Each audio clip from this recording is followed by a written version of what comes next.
And now all of a sudden, Georgia's going to say, oh, wait a second, 500,000 voters are going to vote for us and put us back into power and send us more money because 500,000 voters are assigned to Georgia Gun Owners Association, NAR, NRA, whatever. Oh, well, yeah, of course, we're going to put that bill into the Senate, and we're going to put that bill on Governor Nathan Deal's desk.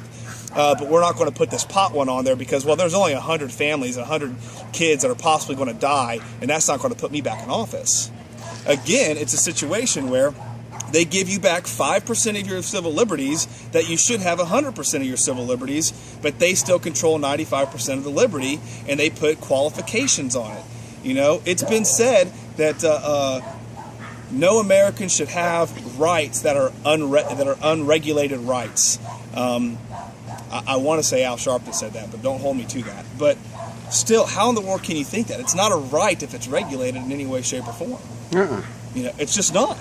So you have in this country, as people begin to fight for their civil liberties and the women's movement of the early 1900s and going into, you know, the civil justice movement in the 50s, 60s, and 70s, that you have these people that are just absolutely fighting for rights to do stuff.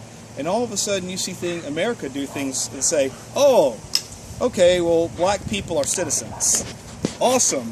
Still can't vote. Well, everybody's happy because now a black person's considered a citizen. Well, they were always a citizen. You just allowed them to control you. So now women have a right to vote later on. And they start fighting for being able to be doctors and lawyers and be whatever they want to be. If they want to be a garbage man, they can be a garbage man. But they have the right to do that now. And they've seen as a right to do that, and they're jumping up and, oh my gosh, I have a right to do something I've always had. I've always had this right. I just never allowed myself to take on that right.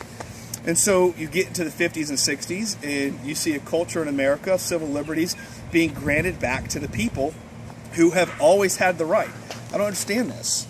How can you be given back something that you've always had constitutionally? Yeah, it don't make sense to me. It makes absolutely no sense to me.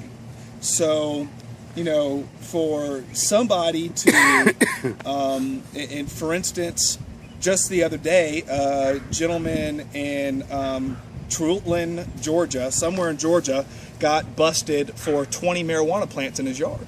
Okay, well, here's a guy that was having to pay $2,500 a month without insurance for medicine that's approved by the FDA that's derived from cannabis. Okay, well, he can't afford $2,500 a month. With insurance, it's $900 a month. He can't afford $900 a month. So what does this guy who's terminally ill, dying of a neurological disease that prevents him from even walking do?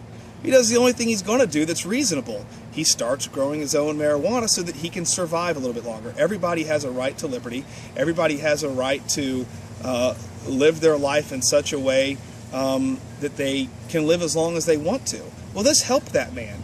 I mean, it doesn't matter. This guy's in so much pain, he just wishes Kevorkian was out of prison. But then the other side of it is, the one thing that prevents him from having a Kevorkian lifestyle or getting a Kevorkian doctor is growing 20 freaking plants of marijuana, and they tell him that he could save 4 to 7 years in prison. He won't live the first 6 months in prison. It'll kill him. So what do? They put him on probation for 7 months, and every ATF agent, DEA agent, and every sheriff in the world is going to be driving by his house with drug sniffing dogs every week, just waiting for the moment to put him back in prison. It's absolute bullcrap. It makes absolutely no sense. Alternative fuels, you know, making ethanol, having an ethanol still. Why is having an ethanol still for alternate fuels? Why do I have to register that with the ATF?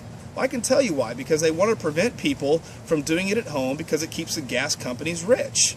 So now, here I am, I submit paperwork to the ATF so that I can have an ethanol still at my house to produce alternate fuels to drive my ATVs, run generators in my house, convert cars to run off of ethanol that actually work, which, don't get me wrong, or correct me if I'm wrong, last time I checked, every political candidate we've had in Georgia and as a president for the last 20 years has pretty much said how important it is that we protect the environment. Yet, the one thing that I can do at my house inexpensively and very, very easily, I'm not allowed to do without a permit from the ATF. I would like someone to explain to me how that's not big oil companies, petrol companies, doing anything and everything they can with their billions and billions of dollars to prevent people from having alternate natural resources for fuel in their homes instead of buying gas. It's ridiculous. So, how does that work? Peace.